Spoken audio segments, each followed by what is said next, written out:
This is AP Calculus AB, talking about trig inverses and their derivatives. This is a memorization nightmare. Let's check out the derivative of sine inverse of an angle. Well, that's going to be equal to the angle's derivative over the square root of 1 minus the angle squared. Secant inverse, its derivative, is the derivative of the angle over the absolute value of the angle times the square root of the difference of u squared and 1, where u is the angle. Tangent inverse is the derivative of the angle over the angle squared plus 1. Those are three very different things. Fortunately, cosine is the same as sine but negative. Cosecant is the same as secant but negative. And cotangent is the same as tangent but negative. Those are the only positive things I can say. We are always to assume that u is a differentiable function. So number one, we're supposed to take the derivative of sine inverse of 3x. Well, what I suggest that you do is every time that you do this, you write down the formula first. Sine inverse is the derivative of u, where u is 3x, over the square root of 1 minus u squared. What's the derivative of u? Derivative of 3x is 3. What is u squared? Well, that's going to be 9x squared. Now, that's the minimum work I would show for this. If you wanted to do a little extra, and this is if it makes it easier, don't just do it for the sake of doing it, I would say off to the side, u is 3x. What's u squared? Well, that's a 9x squared. And what's u prime? That's 3. So when you fill this stuff in, you know what u prime is. It's 3. You know what u is, which doesn't actually appear on the right side. And we know what u squared is. It's 9x squared. Number two, we've got tangent inverse, its derivative, the derivative of tangent inverse of 2x squared. Well, according to the formulas above, that's u prime over u squared plus 1. U is 2x squared. Its derivative is 4x. Over u squared, well, squaring 2x squared is going to be 4x to the fourth plus 1.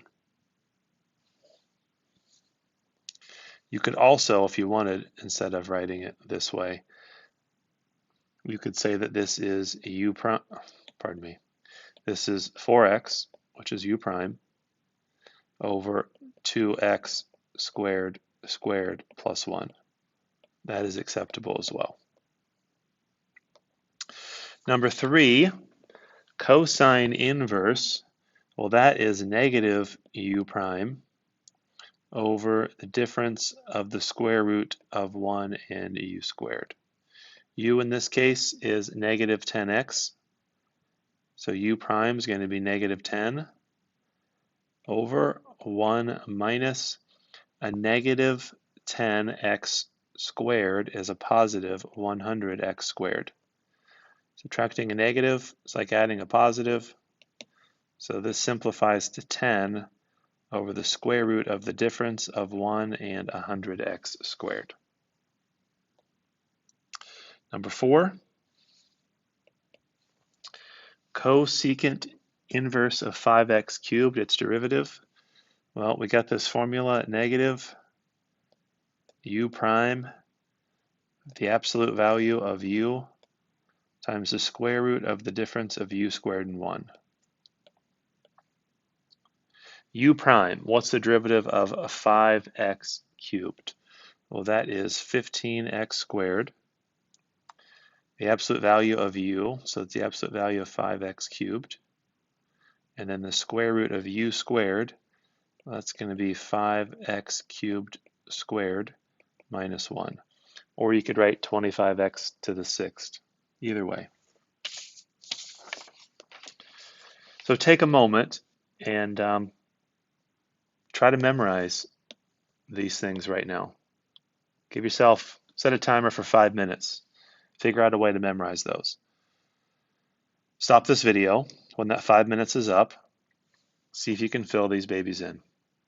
If you can, great. If you can't, not as great. All right, different trig integrals.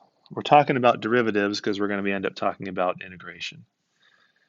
Integrating cosine of x, oh, that's sine of x plus your arbitrary constant. Integrating sine of x with respect to x is negative cosine of x plus your arbitrary constant. The derivative of tangent is secant squared, so it stands to reason integrating secant squared of x is going to be tangent of x plus your arbitrary constant. The derivative of cosecant of x is negative cosecant of x cotangent of x, so it stands to reason that integrating negative cosecant of x cotangent of x is cosecant of x plus your arbitrary constant. Derivative of secant is secant tangent, so integrating secant of x tangent of x is secant of x plus your arbitrary constant.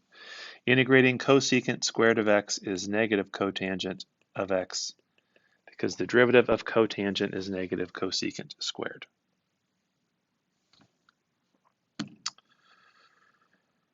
Let's see, we've done these problems here, so I don't think we're going to bother with that again.